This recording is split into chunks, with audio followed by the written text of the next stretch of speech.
आज हम लोग गुणनखंड एकदम आसान विधि से हल करेंगे। कोई भी गुणनखंड हो, आराम से आसानी विधि से हल कर सकते हैं। इसको इंग्लिश में फैक्टराइजेशन कहा जाता है।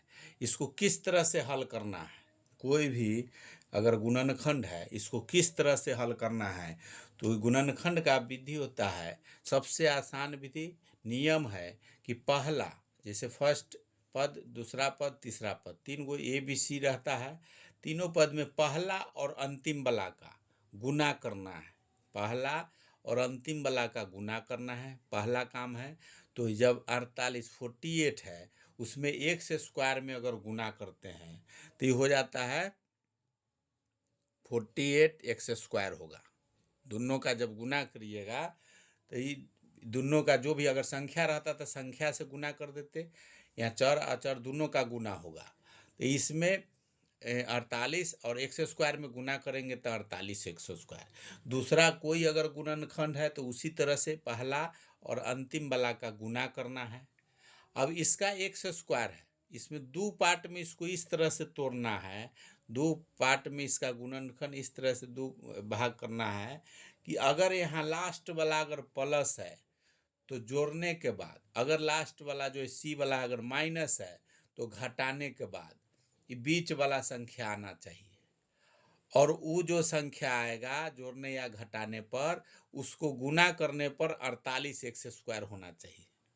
इसको इस तरह से तोड़ना है कि जोड़ने पर बीच वाला संख्या हो और इसको गुना करे दोनों संख्या को, तो ये जो 48 एक्स स्क्वायर है जो फर्स्ट वाला और लास्ट वाला है वो आना चाहिए। अब एक्स स्क्वायर को दो खंड में तोड़ेंगे तो एक्स इंटू एक्स हो जाएगा, इसको छोड़ देंगे, एक्स इंटू एक्स हो गया। एगो तो ये अलग संख्या इसका हो गया, जो दो खंड होगा उसमें दोनों में एक्स लग जाएगा। अभी 48 इस संख्या का गुणनखंड दो पार्ट तोड़ना है। संख्या का 48 इस तरह से तोड़ना है कि जोड़ने पर, यहाँ प्लस है तो जोड़ने पर 14 होना चाहिए। तो इसको दो तरह से, इसको इस तरह से तोड़ेंगे, दो खंड करेंगे। इसको गुणनखंड विधि से इसको गुणनखंड तोड़ना है, मतलब किस तरह से टूट सकता है। 48 में अगर एक भी गुना करेंगे तो 48 होगा। अब इसको अगर जोड़ते या घटाते हैं, इका एक से भी गुना करेंगे तो 48 होगा। अगर इसको जोड़ेंगे या घटाएंगे तो 47 होगा, घटाएंगे तो जोड़ेंगे तो 49 होगा। तो इसका मतलब ही नहीं है। अब दूसरा देखेंगे क्या होगा, तो दो से अब करके देखेंगे तो 24 गुने 2 अगर करते हैं तो 24 दूना 48, 48 तो पूर रहा है, लेकिन ये जोड़ने पर भी 14 पुरना चाहिए, तो ये भी नहीं होगा। तीसरा, अगर 12 गुने 4 करते हैं, 16 या 48 भी होता है, 16 गुने 3 भी, सब से 1 2 3 से डिवाइड करके पहले देखेंगे। ये 16 गुने अगर 3 करते हैं, इसको जैसे 2 से हो गया, नहीं हुआ। 16 गुने अगर 3 करते हैं तो 16 या 48, लेकिन अब इसको जोड़ के देखेंगे तो 16 3 19 पुर रहा है, इसका मतलब ये भी नहीं होगा। 4 से करेंगे तो 12 गुने 4 करेंगे तो 12 चौक 48, लेकिन फिर इसको अगर जोड़ते हैं तो 12 4 16 होता है, जबकि हमको 14 चाहिए, इसका मतलब ये भी नहीं होगा। अब गुना करेंगे तो 8 गुने 6, 8 छः 48 भी पूरेगा।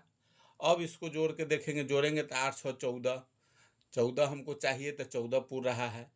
और इसको गुना भी करेंगे तो 48 पूर रहा है।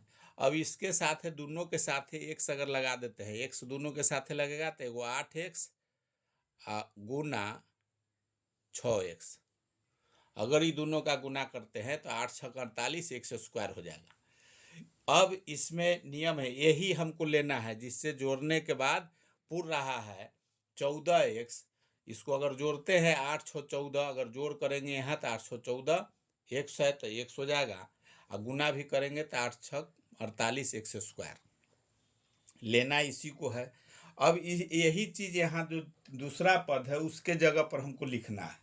दूसरा जो सेकेंड पद है उसके जगह वही लिखाएगा। तो अब इसको लिख सकते हैं, इसको हम लोग एक्स स्क्वायर प्लस, एक है 8 एक्स, दूसरा है 6 एक्स और प्लस 48, चिन्ह इस तरह से दे देना है।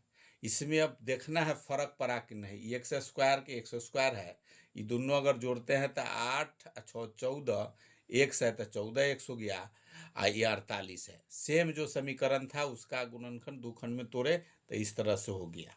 यही मेन तोड़ना है, यहाँ एकदम आसानी तरीका से तोड़ लेना है कि जी दो खंड में तोड़ना है गुना करते हुए, जो जोड़ने या घटाने पर बीच वाला हो जाए।